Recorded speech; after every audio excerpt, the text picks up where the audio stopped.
Your smartphone is more than just a device for calls, games, social media. It is a constant companion. It goes with you everywhere. It sits in your pocket, on your nightstand, and on your desk. This constant presence is what makes it so useful. But this also makes it a perfect tracking device. Every app you use, every photo you take, every message you send can be tied to a location. Your phone is always talking to cell towers, Wi-Fi networks, and satellites.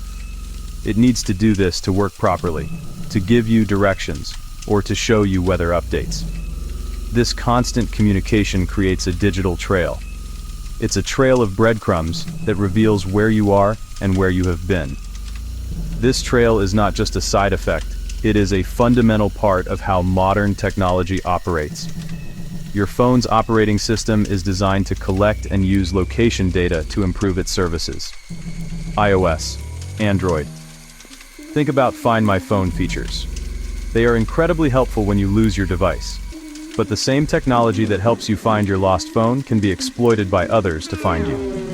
The very systems built for convenience are also systems that create vulnerabilities. Every time you grant an app permission to access your location, you are adding another entry to this digital diary. You are trusting that app's developer to protect your data, but hackers are always looking for ways to intercept it. The problem is that your phone doesn't just broadcast its location to services you trust.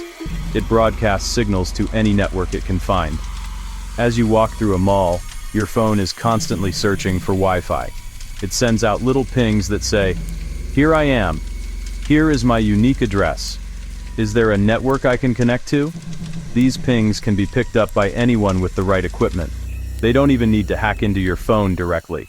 They just need to listen to the signals your phone is already sending out into the world. It's like you are shouting your name in a crowded room, and a spy is listening from the corner, writing down every time they hear it. This makes smartphones uniquely easy to track. Unlike a laptop that you might only connect to the internet a few times a day, your phone is always on and always connected.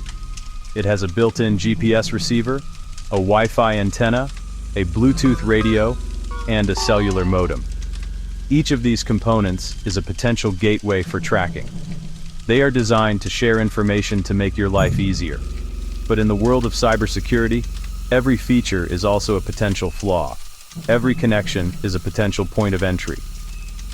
Today, in 2025, hackers have developed sophisticated methods to exploit these connections, turning your pocket-sized companion into a pocket-sized shadow that follows you everywhere. One of the most common ways a hacker can track you is through a technique called device ID spoofing. Every device that connects to a network, including your phone, has a unique identifier. Think of it like a license plate for your phone. For Wi-Fi, this is called a MAC address. For cellular networks, there are other identifiers like the IMEI. These IDs are supposed to be unique to your device. They tell the network who is connecting. A hacker can use special software to copy or spoof this ID. They essentially create a digital clone of your phone's identity, allowing them to trick networks into thinking they are you. First, the hacker needs to get your device's unique ID. They can do this by setting up a rogue Wi-Fi hotspot in a public place, like a coffee shop, airport. When your phone automatically searches for networks, it broadcasts its MAC address. The hacker's rogue network quietly records this address. Once they have your phone's license plate, they can program their own device to use it. This is the spoofing part. Their laptop, or special hardware, now pretends to be your smartphone, at least as far as the network is concerned. Now, why is this useful for tracking? Because networks keep logs. Every time a device connects to a Wi-Fi router, the router logs the device's ID and the time of connection. Imagine you connect to the Wi-Fi at your local library.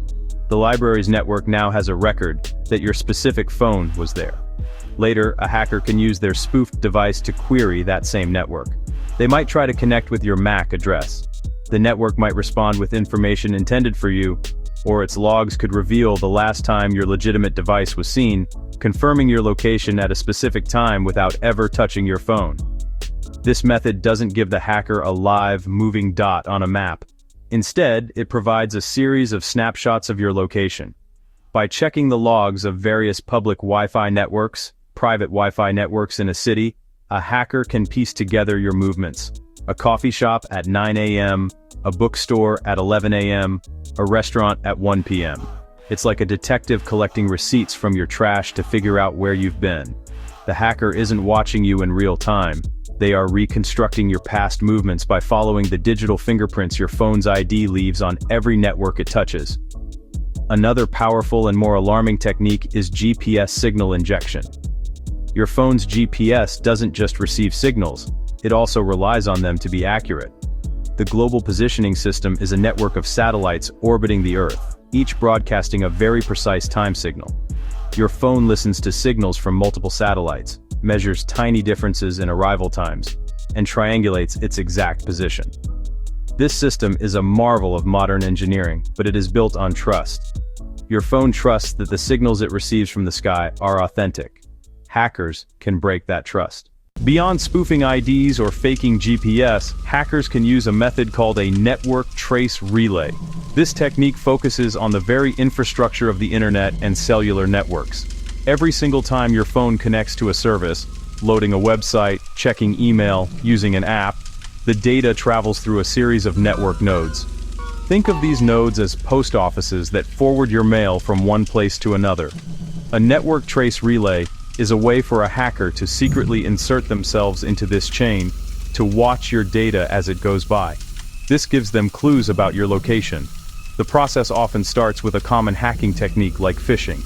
A hacker might send you a text message with a link that looks innocent, maybe promising a free pizza, maybe promising a package delivery update. When you click that link, you aren't taken to a normal website. Instead, your phone's internet traffic is secretly rerouted through a server controlled by the hacker. This is the relay. From that point on, a portion of your phone's data passes through their hands before it reaches its final destination. You can still browse normally, so you might not notice anything is wrong. They can learn a lot just by looking at the metadata: who, what, and when. For example, they can see that your phone is communicating with cell towers in a specific neighborhood. Or they might see your phone requesting connection to a Wi-Fi network with a name like Starbucks Main Street. By cross-referencing this with public databases of cell tower and Wi-Fi hotspot locations, they can pinpoint your position with surprising accuracy. This method is subtle and powerful. The hacker isn't attacking your phone's hardware or its GPS directly. They are manipulating the network your phone relies on. It's like a rogue mailman who opens your letters to see the postmarks, figuring out where you've been by the cities the letters pass through. In a real-world scenario, a persistent hacker could use a network trace relay to build a detailed map of your daily routine. When you leave for work, which route you take, where you stop for lunch, and when you return home. All by watching the digital breadcrumbs your phone leaves as it communicates with the wider world.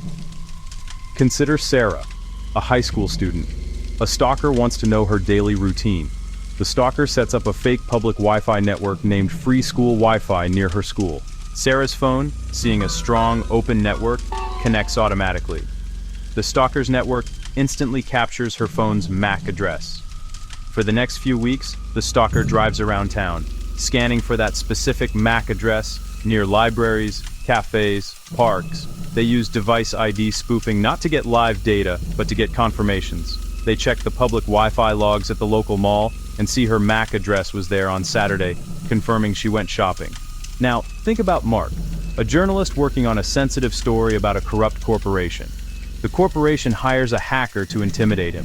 The hacker uses a more aggressive approach: GPS signal injection. They park a van with a GPS spoofer a few blocks from Mark's apartment and broadcast a fake signal that makes his phone believe he is at his office across town. The corporation then sends him a threatening email. "We know you're at the office working late. Be careful." Mark sees the blue dot sitting right on his office building, even though he is at home. Finally, let's look at a case involving a network trace relay. A teenager named Alex gets into an online argument. The stranger sends a link for a free download. Alex clicks it. The link installs a hidden profile that reroutes his internet traffic through the hacker's server. They see regular connections to a cell tower in a suburb and a Wi-Fi named Smith Family Wi-Fi. A quick search gives a likely home address. In each of these stories, the victim's phone was never physically touched by the attacker. Sarah's phone just did what it was designed to do: look for Wi-Fi. Mark's phone trusted a signal from the sky, and Alex clicked a single tempting link. These are not far-fetched Hollywood plots. They are simplified versions of real-world cyber attacks that leverage the fundamental ways our phones communicate. The technology that connects us to the world can also be used to expose our every move to those who wish us harm, turning our most personal device into a liability. Check the pinned comments for a tech professional with great expertise. Email adamcybersecurities@gmail.com. Come tomorrow for another exciting video with solutions you have been searching for. Please don't forget to like, share, and subscribe for more videos.